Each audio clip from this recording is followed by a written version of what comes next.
70-এর প্রলয়ঙ্কারী ঘূর্ণিঝড় বা 88-র বন্যা অথবা 2017-র সিডর, প্রতিটি দুর্যোগই বাংলাদেশের লাখ লাখ মানুষের প্রাণ গেছে। অবকাঠামোগত ক্ষয়ক্ষতিও কম নয়। বিগত 2 দশকে দেশে 180-টিরও বেশি প্রাকৃতিক দুর্যোগে সবচেয়ে বেশি ক্ষতিগ্রস্ত দেশের উপকূলীয় অঞ্চল।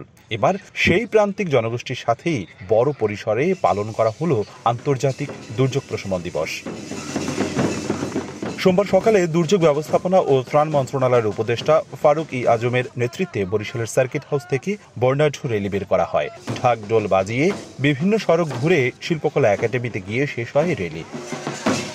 পরে সেখানে আলোচনা সভায় দুর্যোগ মোকাবেলায় করণীয় তুলে ধরা হয়। দুর্যোগ ব্যবস্থাপনা ত্রাণ মন্ত্রণালয় থেকে আমরা 2টি দুর্যোগ, একটি হলো ঘূর্ণিঝড় আর একটি মৌসুমি বন্যা, এই দুইটির আমরা আর্লি ওয়ার্নিং প্রোটোকল তৈরি করেছি, যাতে আমাদের যে স্বেচ্ছাসেবক রয়েছেন, আমাদের যে দুর্যোগ ব্যবস্থাপনা কমিটি রয়েছেন, বিভাগীয়, জেলা, উপজেলা, ইউনিয়ন, ওয়ার্ড পর্যায়ে, তাদের মাধ্যমে আমরা যে সমস্ত এলাকায় দুর্যোগটি আঘাত হানতে পারি তাদেরকে অবহিত করতে পারি। তো এক্ষেত্রে আপনারা যারা স্থানীয় প্রশাসনে রয়েছেন, জেলা, উপজেলা এবং ইউনিয়ন পরিষদের জনপ্রতিনিধি, তারা এগুলির দিকে একটু নজর রাখবে, যাতে যে উদ্দেশ্যে করা হয়েছে সেটি আমরা কাজে লাগাতে পারি।